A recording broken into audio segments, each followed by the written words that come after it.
وان براما وجبر سنة ياسين مني كنا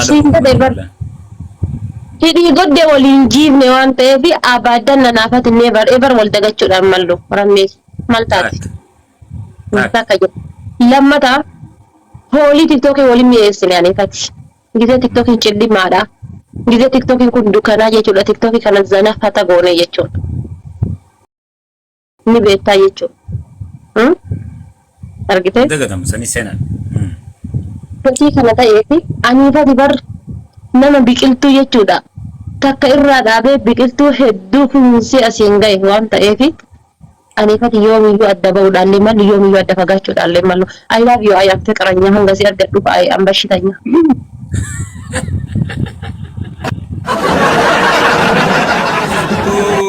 يا جماعة ميت أبتابين نملو جرخينيا تبوارو جرتن هاسوخنا خوفلو جرتن إيموجي خوفلاتي منخ يقوتون هاتو قولو تاب قولان جرتن نما قد سيسا يدبر على تاب شير كوبلينكي قولا ينافا جرتي بليس ينافا جرتا دفاته ينافا كان يسوي واجسان Maali sinaafaani kudhan fuudhii kudha tokko fadhana jechuun hinaafaadhaa kuni.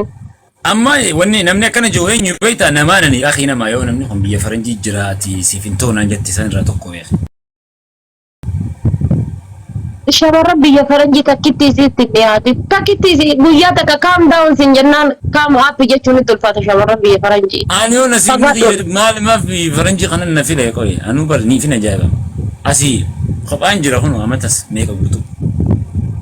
Maali garuu uftootteerta gaafatteerta mana yaala dhattee marammaramtee maali jettee doktora gaafatteerta. Asumaan biyya faranjii kana fannifamee jira.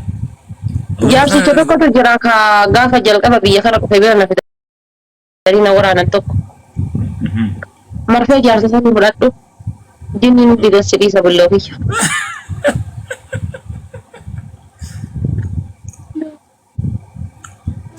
Amma takka jaaruudha wayii haziraam. Jaaluun si jammer siif hin taatu jaaluun booyaan dhaqu yoo taate malee jaalalaaf siif hin taatu. Siin taatu jaaluun hin taatu abada. Ammas daa'ima jaaluun daa'ima miti jaarsaa waliin akka itti bulan akka itti oolanii miti kophaa fiyyuu akkamitti akka bulan akkamitti akka oolanii baay'ee hin baranne.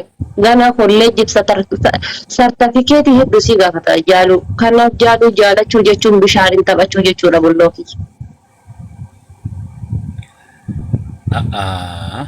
Arga sareen nyaachuun. Bullootiyaa gaafa ati gurbaa keeppii san jala kuttee baranii jaaluudhatti waamee kobse. Jaaladha jala kutaseeta bar gaafa jaaladha jala kutaseeta shira diiraati kaameraa duubaan natti jira bar isuma bira dhaqinaan jedhanii na erganii bar. Aniin tullal ka jecha namaatiin deemu bar waamee dha.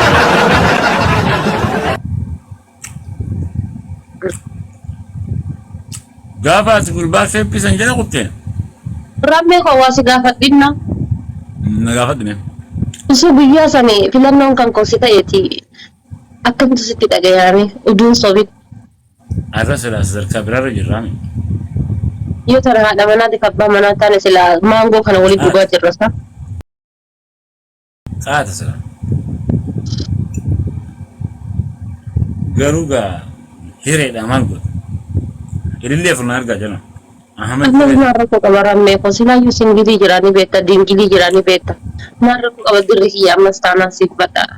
Dingiliin kan inni fi gurbaadha. Allahu akbar laa wallah. Foon lukkuu waliin nyaata foon maali nyaanne guyyaa san akka sangaatuma kan lukkuuti. Foon diimina faa nyaanne. Ayyuwa achumaan adda galte. Foon maan biraan waliin malleessine tokko hin jiru dhugaa rabbiitiin nyaa rabbii tagaleessa nyaadheen nan deebisee. Sila akkana si taachaa kakadhi qabuutan. Maal jechuun? Wanni takka walirraa hin qabne dhugaa rabbii wanni takka wanni balleessine siin jiru rabbiin tagaleessa nyaadhee rabbii nan deebisee. Jala fiidisan. Raachee jedha soore raachee fidi jedhanii as jalatti raachee rammee dhageeffadha. Nama wal jaalatuu fi muka guddatu gufututti baay'ata. Aniifati jechuudha. Abbaa ilmoo bareedaa ta'uu fi abbaa manaa kiyyaa abbaa ilma kiyyaa bareedaa ta'uudhaafi. Ani immoo haadha manaa kan ta'e haadha ilmoo kan ta'e gaachanooftuu bareedduu ta'uudhaafi.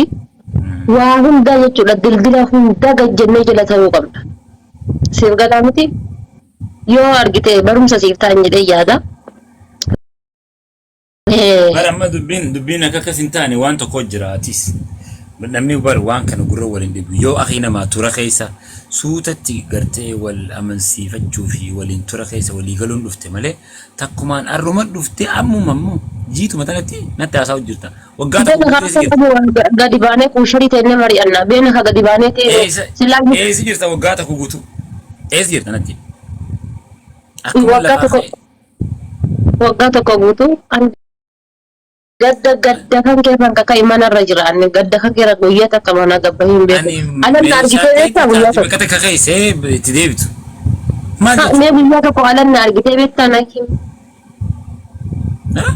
bana ana yoo taate isaaf zeenu guyyaa hunda Itoophiyaa ofirraa darbee na kadhata namni qatas keessatti jechuudha jimbiilfatanii kana kadhatan jiran haara pilis kam daawwan jedhee kumaan bira dabarfadha ishii diddeetaa jira yaa maaliif siif jecha malee nama tokkoo fi miti nama tokkoo fi miti. Arraanni kun arraata dhugaati. Waraabni kun maal jedhee sitti haa himu. Natti mee maal siin jedhu yoo maal siin jedhe na amanta. Isaak Zeenuu jettee dhagee yaa sabaa. Jilbiiffatee na kadhataa jiraniin gidee itti. Haaya himi asii qabiraatis. Rabni boorkoo bar ni jiraa miti. Yeroo tokko jechuudha. Suuraa kan kee yoo ilaalu jiraan kan kee kun ka'ee naaf dhaabbata. Darbee onnee biraati dhiira birootiif onnee kiyya kennuun baay'ee natti ulfaata. Akkamitti akka dhiira biroo wajjin haasa'uun beekan. Yeroo sagalee kan ta'e kan akkasitti ati miira keessa galtee sirbitu sanfaa yaadadhu. Dhugaa rabbi I am very serious I am very tired. Heertaan dhufu jetta. Onnee tana afaan dhaabbateetta. Na dhaabbatte onneen. Duboo gaati eega deemtee waggaa takka aniin kunis amma gaa nama waliin haasawaa jira. Nama kana dhiisii kottuu naafetii waliin malaa jechaa jirtaan. Rammee koo fuudhuus barbaannaan fuudhi. Fuudhe. Argite ilmoo argachuus barbaannaan argadhu. Argadhu tole. Anuma bicha hin gatiin. Gaafa biyya keessa geette 5 harkaa miti 50 harkaa amansiisee akka kiyya si godhu abdiin qaba. Biftu koo onneen osoota nama dhaabbate. Yala jaallu. Okay, amala shamarran biyya diyaaspoora jiranii fi illeendiidha maal inni ka onneen qabne illeendiidha maal inni ka onneen qabne bineensota keessa kan onneen qabne. Shamarran diyaaspoora onnee dhaabbattu takka hin qabdu. Onneen si akkasuma shamarran diyaaspoora onneen jiraa bakka hin jiraa miti. Onnee baxxuu miti. Ankeessiif midhamaa jira onneen biyya baqaa keessatti ramme. Guyyaa tokko laalka. Shamarran biyya faranjii jiran ka onnee jiituu qabdu kan inni zaahira beeku jira akkamitti kas jetta. Warri jaalala kan nu beeku. Isaan ingiliffaan ta'anii ol kan rammi isaakoo lolaakoo biseetiin jedhan san jechuudha. Waan bosona jirtutti fakkaatee miira keessa galchuudhaaf akkasiin jedhan malee si jaalataniiti miti. Warraan ani abdii irraa qabuutu jira namaan ani beeku. Ati amma abdii takka irraan kaayatiin amasiin jedhe rammi ishee bar boruun tana qoy garuu waan takka jette jecha kana jala sararaat deemna. Kudhanillee yoo fute kudha takka faateetiin si eegaa jette. Okay. Akka amaloota dhiira biraan na seete. Ani xabiyaa kiyyarra dhalaa 2 3 4 fuudhuun jaaladhu. Takkumaan fedha. Yoo takkitti sana hojii wal dadhabneen dhiisee ta biraa fuudha malee 2 hin danda'u bakka takkatti. Akkam na gootu. Biftuu koo. Ati fuudhillee jiraadhullee. Yemmuu haasa'umaan narraan fagaate. Achi booda waan godhu anuuyyuu beeka. Okay. Takkitti sana numaa taa'e taati. Anbar sin jedhe macarrashaa dalka isa dhumura. Garuu ani amma takkaan qaba. Waa takkaan fitadhaa qoy. Tahaasa isan kuma ta fuudhan takkuma ijaaramee malkaa. Tana kam jedha kam ilaaltaati. Kumallee fuudhi kudhanillee fuudhi. Takkallee fuudhi sin jedhe bar. Anumarraa bicha garaa kutattee hin fagaatin. Amma qofa garaa kutatin. achiin kan jechuudha onnee tante tan akkamitti akka sooftii bishaan keessa bu'ee godhu anatu beeka